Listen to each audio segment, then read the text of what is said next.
Penipuan online terus terjadi dan kelihatannya meskipun teknologi sudah semakin maju, penipuan online juga tetap terjadi. Bisa karena kita yang tidak mengerti akan sebuah sistem atau tawaran yang sangat menggiurkan. Bisa juga karena ada perlakuan yang sangat menarik. Jadi aku akan ceritakan sebuah modus penipuan online yang terjadi, yang hari ini baru di handle, tapi aku bakalan ceritain gimana perasaan aku terhadap penipuan online ini. Gimana pendapat aku terhadap penipuan online ini. Jadi kasusnya itu ada toko di Instagram yang memberikan harga handphone yang tidak masuk akal murahnya. Itu sekitaran 300 ribuan untuk sebuah iPhone. Dan tentu itu akan menjadi sangat aneh untuk ada iPhone harga 300 ribuan, iPhone 13 lagi. Dan untuk mengurangi keanehan itu, si penjualnya itu bilang, tenang, nggak akan kami tipu karena sistem pembayarannya itu COD gitu. Jadi karena COD, handphonenya kita setuju untuk dikirim, kita kasih alamat, dan saat dikirim handphonenya akan tertahan di bea cukai. Dan disinilah penipuannya mulai terjadi. Kita akan diancam bahwa akan ada polisi yang akan menangkap kita, tapi kita harus memberikan sejumlah uang supaya kita nggak ditangkap karena pembelian palsu yang telah terjadi. Jadi kayak handphonenya karena nggak kena pajak, jadi kita jadi bersalah gitu. Jadi kita harus keluar dari masalah itu dan kita harus bayar sejumlah uang. Dan biasanya karena panik dan merasa salah, kita akan membayar uangnya tersebut sebanyak berapapun yang kita punya, karena dia minta lumayan banyak tuh, bisa 5 juta, 10 juta, 50 juta, berapa aja uang yang ada mereka akan cari untuk bayar. Nah, masalahnya adalah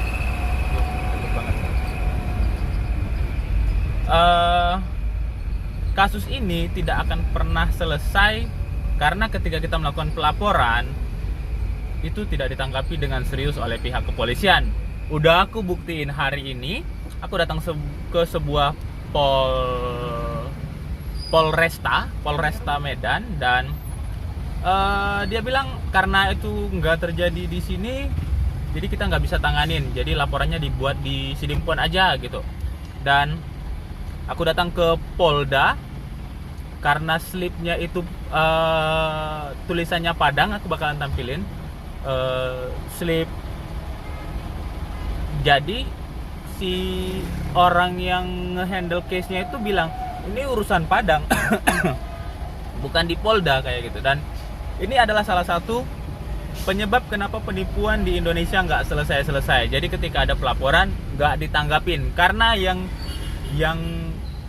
menjadi korbannya itu adalah orang-orang dengan kerugian yang mereka anggap kecil, tapi bagi kita yang kena tipu mungkin uang segitu, dalam kasus ini 2,5 juta itu adalah uang yang besar gitu untuk korban yang ditipu. Dan itulah penyebabnya kenapa hal ini, penipuan ini maksudnya tidak akan pernah selesai. Dan sebenarnya ada hal-hal yang perlu kita lakukan untuk membuat dunia ini jadi lebih aman. Jadi ingat dengan cerita 3 pertanyaan besar sang raja. Jadi dia memberikan 3 pertanyaan untuk mencari penasehatnya. Jadi si raja ini memberikan pertanyaan pertama, kapan waktu yang paling penting? Dia bertanya pada semua orang. Ada yang jawab sekarang, masa lalu, waktu kita lahir. Ada yang jawab nanti di saat kita tua adalah waktu paling penting, dan sebagainya. Kemudian dia terima semua jawabannya. Kemudian pertanyaan kedua, dia nanya siapa orang yang paling penting. Jadi banyak jawaban-jawaban yang masuk. Ada yang bilang orang tua, ada yang bilang istri, anak, ada yang bilang guru, sahabat, dan seterusnya. Kemudian pertanyaan ketiga, sang raja kembali menanyakan kurang puas, apa hal yang paling penting untuk dilakukan.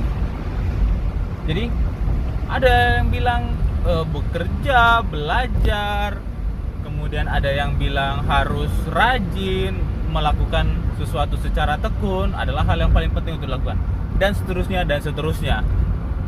Sang raja akhirnya kecewa terhadap semua jawabannya karena tidak ada yang menurutnya bisa menjawab hal dengan benar.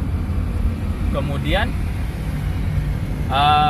ada satu pemuda, dia nanya, memang apa sih jawabannya raja gitu. Terus sang raja menjawab, kalau waktu paling penting itu adalah sekarang. Karena apapun yang kamu lakukan sekarang adalah saat yang tepat untuk merubah semuanya. Baik itu menjadi lebih baik, baik itu tetap baik, baik itu menjadi lebih buruk. Itu hanya bisa dilakukan sekarang. Oke, kemudian raja, apa jawaban dari pertanyaan kedua? Emang siapa orang yang paling penting? Lalu sang raja menjawab, orang yang paling penting itu adalah orang yang ada di sekitarmu sekarang, siapapun itu. Jadi meskipun orang tuamu kelihatannya lebih penting, tapi orang yang di sekitarmu itu adalah orang yang paling penting sekarang. Karena orang yang di sekitarmu itu adalah orang yang paling berdampak untukmu dan orang yang paling diberi dampak olehmu. Seperti itu katanya. Dan pertanyaan yang terakhir, raja, apa yang paling penting untuk dilakukan?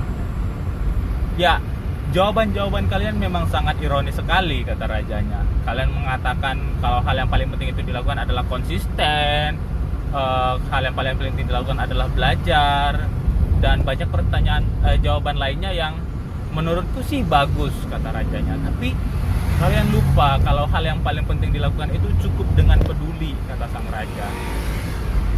Jadi raja itu mencari orang yang mementingkan apa yang terjadi sekarang dan mementingkan orang-orang yang berada di sekitarnya sekarang dan peduli terhadap orang-orang itu. Jadi raja menginginkan bahwa dunia kerajaannya itu adalah orang-orang dengan mindset seperti itu. Dan menurutku sih mindset itu memang perlu untuk dijaga, karena kalau semua orang, setidaknya beberapa orang telah memiliki mindset seperti itu, kasus-kasus penipuan ini akan cepat ditangani, akan cepat selesai jika polisi-polisinya itu mementingkan kita, menganggap urusan kita penting dan mau melakukannya sekarang dan mau peduli. Tapi itu tidak dilakukan karena memang jujur untuk melakukan hal itu butuh hati yang besar untuk melepaskan ego kita bahwa kita adalah orang yang paling penting. Apalagi kalau manusia bersifat selfish atau berfokus pada dirinya sendiri. Dan mudah-mudahan setelah kamu melihat video ini, kamu bisa belajar banyak, bisa menjadi lebih baik, dan lebih menerapkan bahwasanya waktu yang paling penting adalah sekarang, orang yang paling penting adalah orang yang ada di sekitarmu, dan hal yang paling penting kamu lakukan adalah peduli. Aku Lamhot, that's it for today. Bye-bye.